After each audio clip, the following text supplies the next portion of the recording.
Bismillahirrahmanirrahim.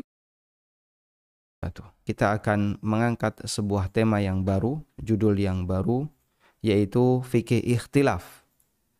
Dan bagi Bapak Ibu yang memiliki bukunya, silahkan Anda buka di halaman 161.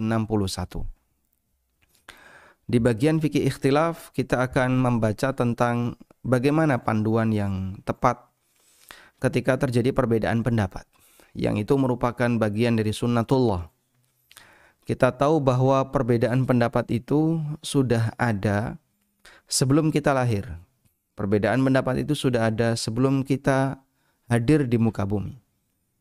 Sehingga kalau kemudian Anda atau kita tidak mau dengan keberadaan itu, berarti menolak sebuah realita.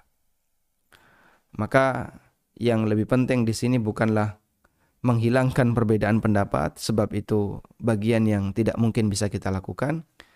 Namun yang lebih penting adalah kita memikirkan bagaimana cara menyikapi perbedaan pendapat dengan benar. Baik, kita langsung menuju bukunya. Silakan Anda buka di halaman 161 ya, tentang fikih ikhtilaf. Sebelumnya kita akan menjelaskan tentang istilah khilaf dan ikhtilaf. Apa perbedaan antara istilah khilaf dan ikhtilaf? Para ahli bahasa berbeda pendapat apakah kedua kata ini, yaitu khilaf dan ikhtilaf, maknanya berbeda, ataukah dua kata yang sinonim? Apakah kedua kata ini maknanya berbeda, ataukah dua kata yang sinonim, yang maknanya sama? Sebagian ulama membedakan antara dua istilah ini. Di antaranya adalah Abul Baqa Al-Kafawi dalam Al-Kulliyat. Di halaman 61, beliau membedakan antara khilaf dengan ikhtilaf. Di mana beliau menyebutkan ikhtilaf adalah perbedaan yang didasari dengan dalil. Sedangkan khilaf adalah perbedaan yang tidak didasari dengan dalil. Kemudian yang kedua, ikhtilaf sebagai pengaruh dari rahmat. Sedangkan khilaf terjadi karena pengaruh bid'ah. Ini keterangan Abul Baqa Al-Kafawi dalam Al-Kulliyat ketika beliau membedakan antara ikhtilaf dengan khilaf. Selanjutnya, sebagian ulama menganggap bahwa istilah khilaf dan ikhtilaf adalah dua kata yang sinonim, yang memiliki makna yang sama. Dengan catatan, perlu dibedakan antara berbeda dengan bertentangan.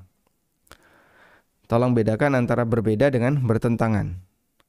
Tidak semua yang berbeda itu bertentangan, tetapi semua yang bertentangan pasti berbeda. Hijau dengan kuning adalah dua warna yang berbeda, tapi tidak saling bertentangan. Adapun hitam dengan putih adalah warna yang berbeda sekaligus bertentangan.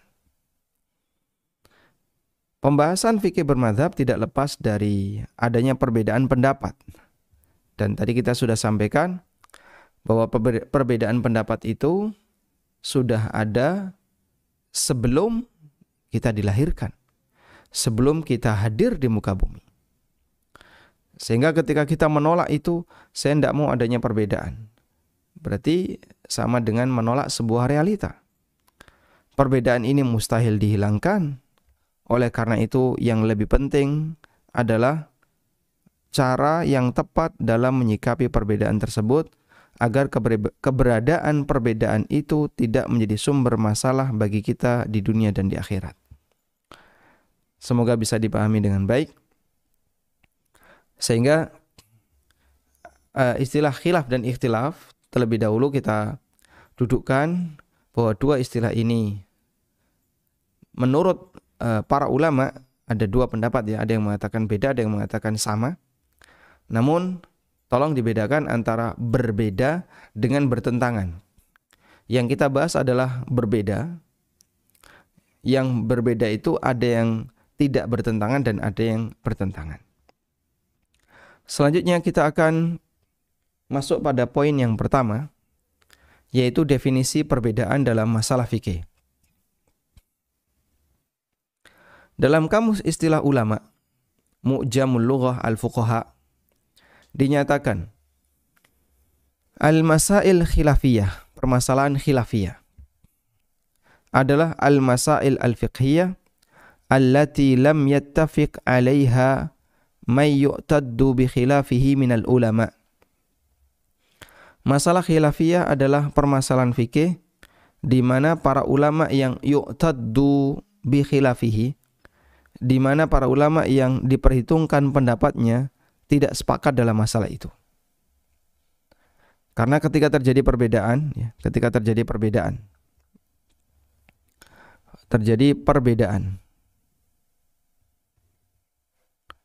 dalam masalah tertentu,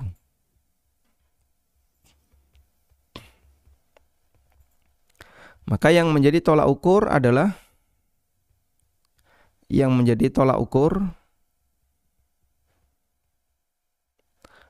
siapa? Orang yang berwenang dalam berpendapat. Orang yang berwenang dalam berpendapat. Sehingga tidak semuanya berwenang untuk menyatakan pendapat. Maka misalnya di sini ada dokter 1, ada dokter 2, ada dokter 3. Lalu di sini ada satu yang terakhir. Apa itu? Misalnya tukang. Menurut dokter 1, ini 3 dokter dan 1 tukang. Mereka berbeda pendapat dalam menangani COVID. Menurut dokter 1, COVID itu ditangani dengan A. Menurut dokter 2, COVID itu ditangani dengan B. Menurut dokter 3, COVID ditangani dengan C. Menurut Pak Tukang, dokter ditangani dengan D, COVID ditangani dengan D. Misalnya begini ya. Yang lebih tepat, kita menyebut ada 3 pendapat atau 4 pendapat? Kita menyebut ada 3 pendapat atau 4 pendapat? Jawabannya 3 pendapat. Kenapa 3 pendapat? Ini kan ada A, B, C, D. Masalahnya yang terakhir ini bukan dokter. Beliau tukang. Sehingga karena beliau tukang, maka pendapat beliau dalam masalah ini tidak bisa disejajarkan dengan pendapatnya dokter 1, dokter 2, dokter 3. Orang yang dianggap pendapatnya dan berwenang berpendapat dalam perselisihan ini adalah ahlinya. Kalau dia bukan ahli di bidang itu, maka tentu saja tidak bisa dilibatkan. Karena itu pendapat tukang dalam masalah ini tidak diperhitungkan. Itulah orang yang khilafuhu la yu'taddu bihi. Perbedaan pendapatnya tidak diperhitungkan. Usulan pendapatnya tidak diperhitungkan. Dalam masalah yang lain, misalnya ada notaris 1. Ada notaris 1. Ada notaris 2. Ada notaris 3. Lalu yang terakhir di sini ada kuli. Gitu ya. Dari 3 notaris ini mereka berbeda pendapat mengenai teknis pemecahan lahan. Ya. Menurut notaris 1, ini bisa diselesaikan dengan cara P. Menurut notaris 2 diselesaikan dengan cara Q. Notaris 3 diselesaikan dengan cara R. Kata Pak Kuli, enggak, salah, harusnya pakai S. Baik. Dalam masalah ini, ketika terjadi perbedaan pendapat mengenai teknis pecah tanah, pendapat siapakah yang dianggap? Notaris, Pak. Kenapa? Dia yang lebih ahli dalam bidang itu. Baik. Ini ada satu pendapat terakhir nih. PQRS ini ada 4 nih. Ini nggak dianggap toh, Pak. Kenapa? Kuli. Dia bukan ahlinya. Nggak punya wewenang dia berpendapat. Sehingga dia mau ngomong nggak dihitung. Baik. gunakan pendekatan yang sama untuk urusan agama. Gunakan pendekatan yang sama untuk urusan agama. Maka di sini ada ulama 1, ada ulama 2, ada ulama 3. Lalu di sini ada preman.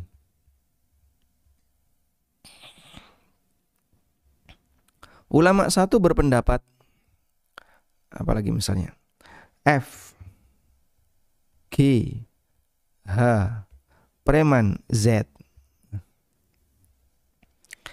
Menurut ulama 1 hukumnya seperti ini. Menurut ulama 2 hukumnya seperti ini. Menurut ulama 3 hukumnya kayak gini. Premannya nggak setuju, oh salah kabeh kayak. Yang betul Z. Berarti sebenarnya ada berapa pendapat? 3. Ini ada preman yang ikut berpendapat. Ya preman ikut berpendapat dalam masalah agama. Dia siapa? Sehingga keberadaan preman yang bicara dalam masalah agama ini nggak diperhitungkan. Sebab dia bukan ulama. Oh enggak mak, ini preman ulama, ulama preman. Ya nanti enggak diketawain orang ya. Tentu kita bisa membedakan antara preman dengan ulama. Maka yang seperti ini, kalau ada orang ngaku preman, kemudian dia memang nggak bisa masalah agama, ya.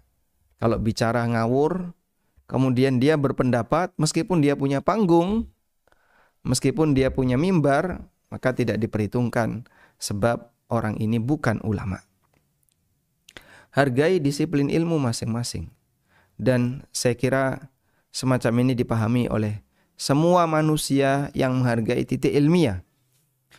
Sehingga ada disiplin ilmu kedokteran, ada disiplin ilmu dalam bidang A, dalam bidang B, dan seterusnya, dan mereka menghargai. Bahkan jangankan demikian ya, sama-sama orang yang punya landasan ilmiah, tapi yang berada di disiplin ilmu tertentu, dia lebih dianggap. Ya, fakultas teknik dengan fakultas kedokteran di UGM itu tetanggaan. Ya. Ketika kita bicara masalah anatomi manusia, tentu dokter lebih berhak untuk bicara. Tapi ketika kita bicara tentang bagaimana proses fisika, orang fakultas teknik lebih didahulukan. Karena dia lebih ahli dalam bidang itu. Meskipun dua-duanya berangkat dari pendekatan ilmiah, sebuah perguruan tinggi. Baik, karena yang namanya ilmu itu dihargai sesuai dengan bidangnya. Dari sinilah kita bisa memahami bahwa yang menjadi tolak ukur dalam perbedaan pendapat adalah orang yang berwenang dalam berpendapat. Yang nggak punya wenang dalam berpendapat, yang nggak punya hak dalam berpendapat, jangan ikut berpendapat. Tapi saya mau usul, kamu usul nggak usul, berpendapat nggak berpendapat, nggak dihitung. Ya, sama seperti tadi ya. Dokter beda pendapat, ada pendapat tukang. Notaris berbeda pendapat, kuli ikut berpendapat. Para ulama berbeda pendapat, preman ikut-ikutan. Dan ikhtilaf menjadi semakin banyak, kata Ibnu Hazm, sebabnya adalah yang bukan ahli ilmu ikut masuk di dalamnya. Sehingga semakin menambah jumlah perbedaan pendapat. Maka berdasarkan definisi di atas, kita bisa membuat batasan masalah khilafiyah. Yang pertama, tidak adanya kesepakatan ulama. Disebut sebagai masalah khilafiyah adalah ketika di sana tidak ada ijma', tidak ada kesepakatan ulama. Artinya, jika sudah ada ijma', kesepakatan ulama, maka tidak boleh ada perbedaan. Ini udah baku, paten, ijma', jangan digeser. Kalau sudah baku, paten, jangan diubah. Karena sesuatu yang sudah baku, sudah paten, sudah ijma', tidak boleh dipermainkan, tidak boleh digeser, tidak boleh diubah. Yang kedua, objeknya adalah dalam masalah fikih. Karena di sini dinyatakan al-masail al-fiqhiyah, sebab kita berbicara tentang masail khilafiyah fiqhiyah. Meskipun tidak menutup kemungkinan adanya ikhtilaf dalam masalah akidah.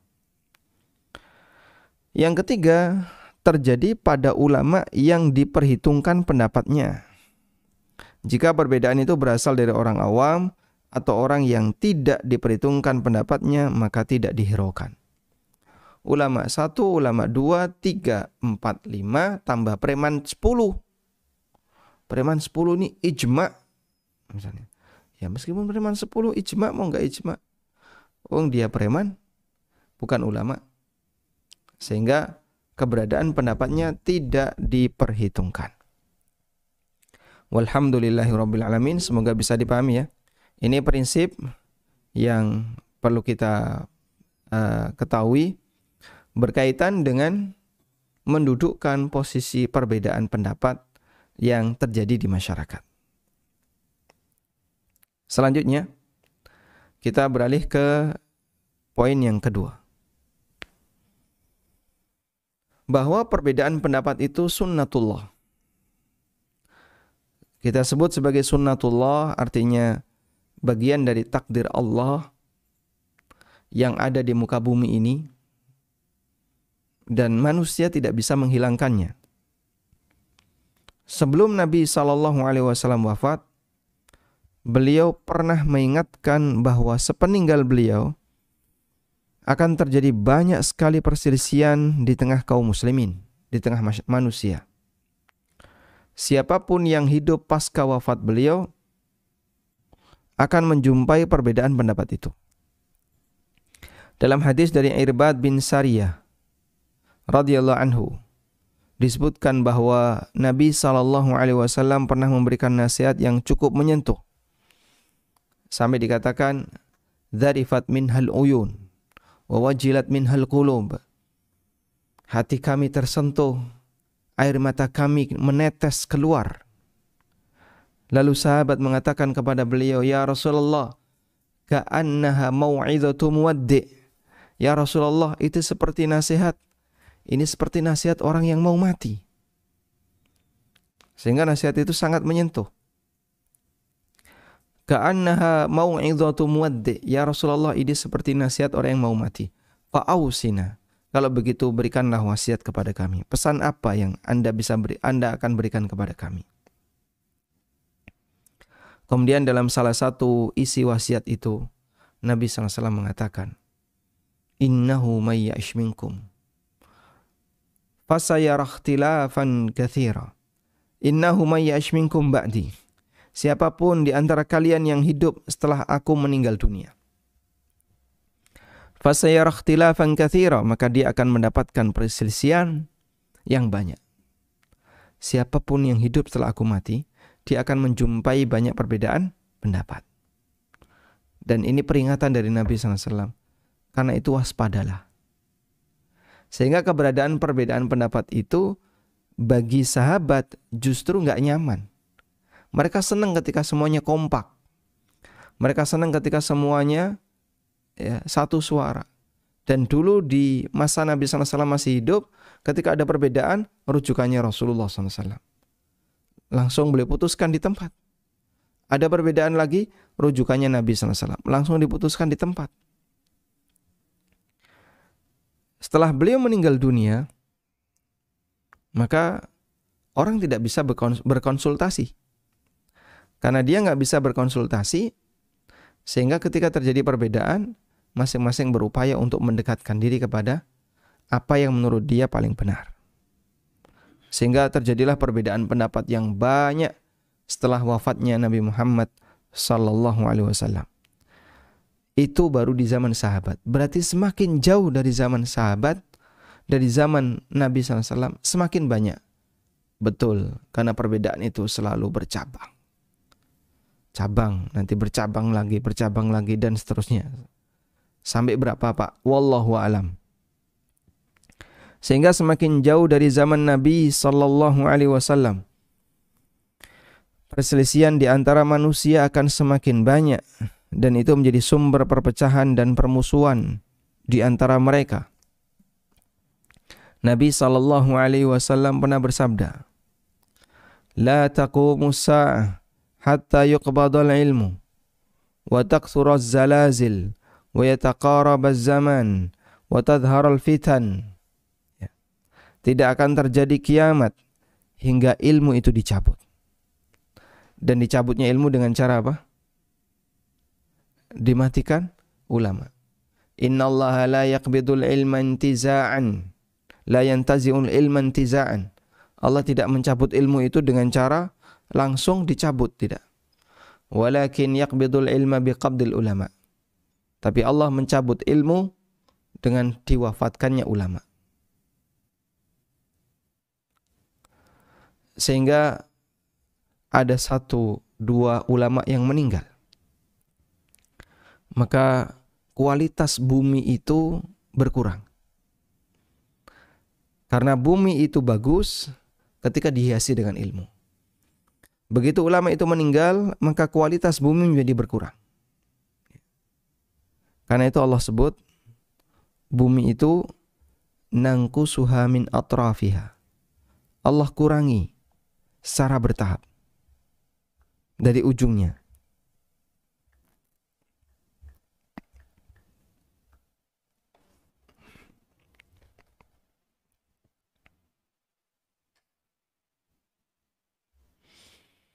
Di surat Ar-Ra'du ayat 41, Allah Ta'ala berfirman, awalam yarau anna na'til arda nanqusuha min atrafiha.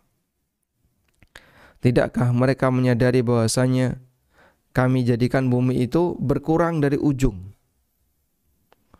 Dan salah satu di antara maknanya adalah diwafatkannya al-alim, orang-orang yang berilmu, sehingga ketika orang berilmu itu semakin berkurang, bumi ini tidak dihiasi dengan ilmu, tapi dihiasi dengan maksiat, dihiasi dengan pelanggaran syariat dan seterusnya. Baik.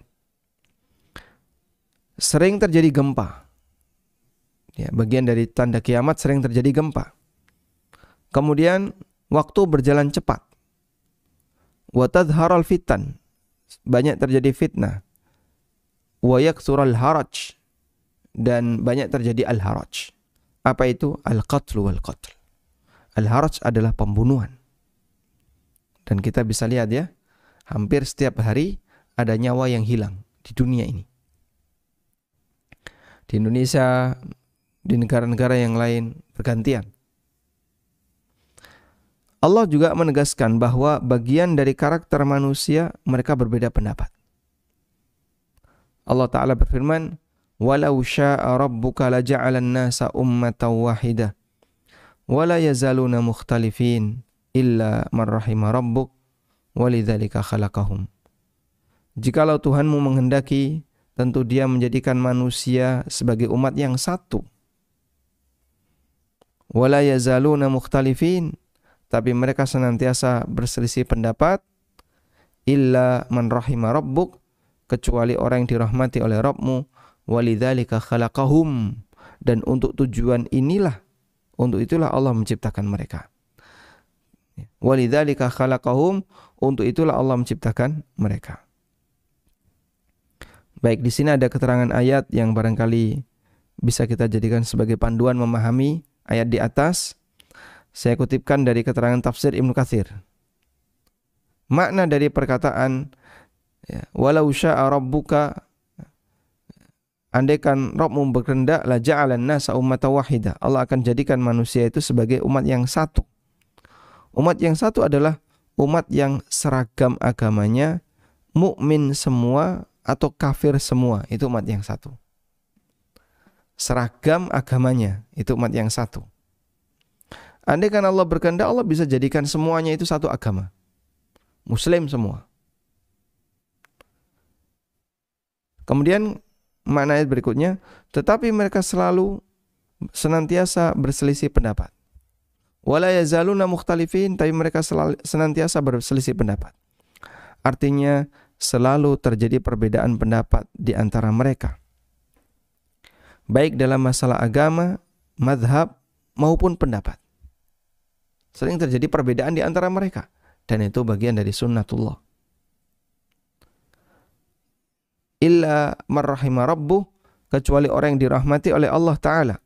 illa man rahima rabbuk, kecuali orang yang dirahmati oleh Allah, ya, kecuali orang yang dirahmati oleh Allah, yaitu mereka yang mengikuti Rasul dan berkomitmen dengan ajarannya.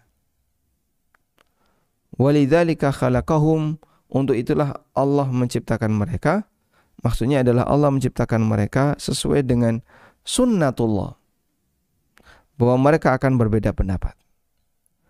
Karena itu Hasan Al-Basri rahimahullah mengatakan, walil ikhtilafi khalaqahum, Allah ciptakan mereka untuk berbeda pendapat. Ya. Meskipun ini bukan tujuan asasi ketika manusia diciptakan. Tujuan asasinya adalah untuk beribadah.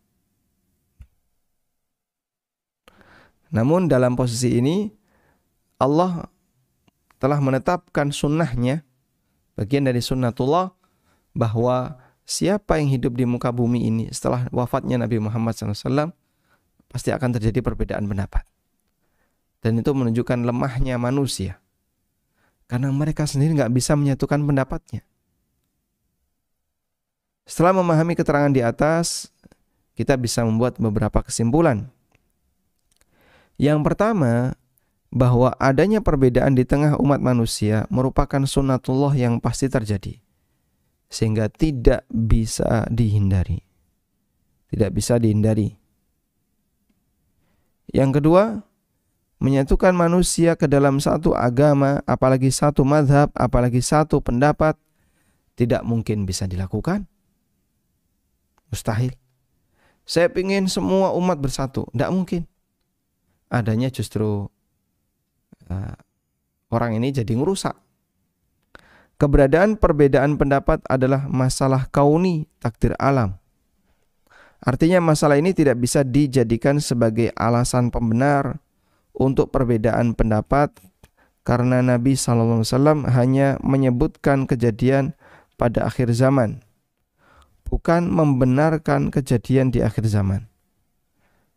Kita ulang, bahwa Nabi SAW hanyalah menjelaskan tentang kejadian di akhir zaman, dan bukan merekomendasikan untuk kita hanyut dengan kejadian di akhir zaman. Dua hal yang berbeda. Karena itu ketika beliau menyampaikan besok akan ada ini, ada ini, ada ini, bukan berarti apa yang beliau sampaikan itu semuanya benar. Semuanya dalam arti positif. Besok akan ada Dajjal. Ya benar, akan ada Dajjal. Tapi kita tahu bahwasanya ini adalah ujian bagi umat manusia, dan banyak yang gagal. Selanjutnya, dengan menyadari adanya perbedaan pendapat di masyarakat, kita tidak mudah putus asa ketika menemukan hal yang berbeda dalam belajar agama. Dengan demikian halnya agar kita tidak putus asa ketika menghadapi pertentangan dalam berdakwah. Dan itu cukup sering terjadi. Sebagai contoh sederhana, pada waktu saya mau ngisi sebuah pengajian, maka takmir menyampaikan, jangan singgung masalah ikhtilaf. Oh, maksudnya gimana, Pak? Perbedaan pendapat itu sudah ada di masa silam sebelum Bapak lahir. Khilaf itu sudah ada, tapi nggak usah disinggung. Nggak usah disinggung maksudnya gimana? Ya kalau misalnya membutuhkan untuk disinggung, gimana lagi? Jadi intinya ada orang yang ketakutan dengan itu, sampai dia itu nggak mau. Contoh yang lain, ada orang baru belajar agama, dia punya ketertarikan, terus dia belajar agama. Saat dia belajar agama, menjumpai ada perbedaan pendapat. Kata ustadz ini boleh, kata ustadz ini nggak boleh. Ini gimana sih? Bikin bingung aja. Udahlah, nggak usah belajar. Masya Allah, orang ini mau jadi orang bodoh selamanya. Maka butuh sabar. Iya, memang ada perbedaan pendapat. Terus gimana? Berarti kamu dituntut untuk mencari pendapat yang tepat agar kamu bisa bersikap dengan benar. Ya. Maka orang yang belajar butuh sabar, karena kalau dia nggak sabar, maka dia tidak akan bisa mendapatkan hasil secara maksimal. Wallahu ta'ala alam. Mungkin itu yang bisa kita sampaikan. Semoga bermanfaat. Dan insya Allah di pertemuan berikutnya kita akan membaca tentang macam-macam ikhtilaf agar jangan sampai keliru ya. Ini ikhtilaf yang boleh atau tidak, ini ikhtilaf sudah sesuai sunnah atau tidak, insya Allah akan kita bahas di pertemuan berikutnya. Demikian, wassalamualaikum warahmatullahi wabarakatuh.